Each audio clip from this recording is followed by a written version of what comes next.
Here with reaction is Justin and Travis Madera, the co-founders of Lobster Boys. Gentlemen, thank you for joining me. Good afternoon, Riley. Good Thanks for afternoon. having us. Absolutely. So I want to get to your company and what you guys do, but first I want to ask about the expectation for these tariffs should they go into effect. Yeah, the April 2nd tariffs that are supposed to go into effect are not going to hit lobster as far as we're concerned. They're going to hit the big three industries: oil, steel, and aluminum. I think that's on purpose. Trump doesn't want to hurt the middle class, the working class families like our lobster fishermen. It's really hopefully going to shake up the government to make them realize that there is a trade deficit in place and it needs to be taken care of, and hopefully that it won't affect our industry. But that's to be determined by the competence really in the Canadian leadership.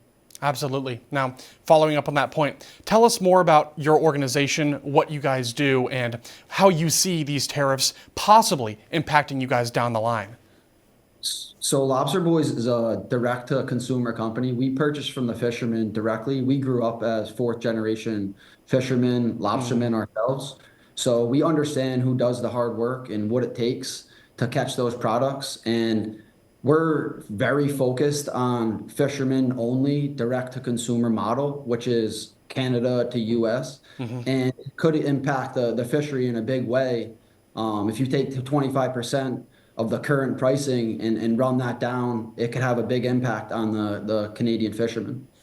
Absolutely. So with all these, uncertainty in the air and even some concerns, how are you guys currently navigating those and speaking or cooperating with your partners? Our suppliers, meaning the Canadian fishermen, we talk with them on a daily basis. For many years, we've been working with these guys directly.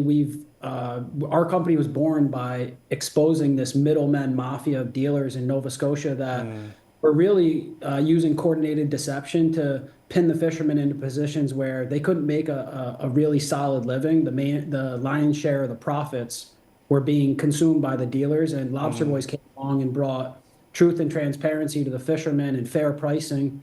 And now we have this direct-to-consumer model where if we just continue to educate the consumers on what's happening and the fishermen, we should be able to mitigate some of that tariff impact because we can bring better prices back to the fishermen. But there's no doubt that if those 25% tariffs go on the lobster fishery, it's gonna have a devastating impact on our fishermen and their ability to go out there and provide for their families.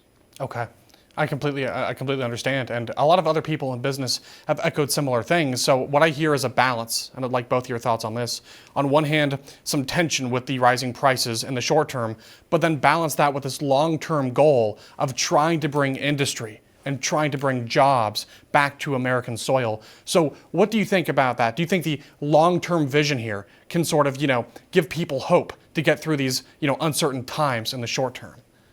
Yeah, I think there's going to be some short-term pain for sure up front. That's what it's kind of that theory of you kind of got to go through a little bit of short-term pain to get some gain. Yes. So Yes, there's sir. going to be some of that going on, but the Canadian fishermen, they've really been hurt by the Trudeau or the policies that have been implemented in Canada for almost decades now. They have very bad tax system up there, healthcare. There's massive inflation, so there's a lot of things that even the Canadian fishermen are supportive of what's going on to take place.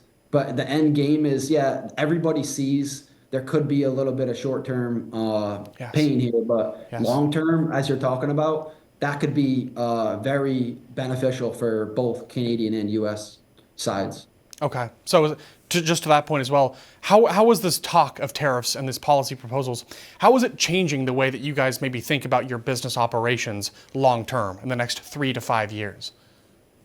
Well, the tariffs are really they're not really a focal point in the sense that they're gonna hopefully be more short term than long term. We're a younger company, but Right.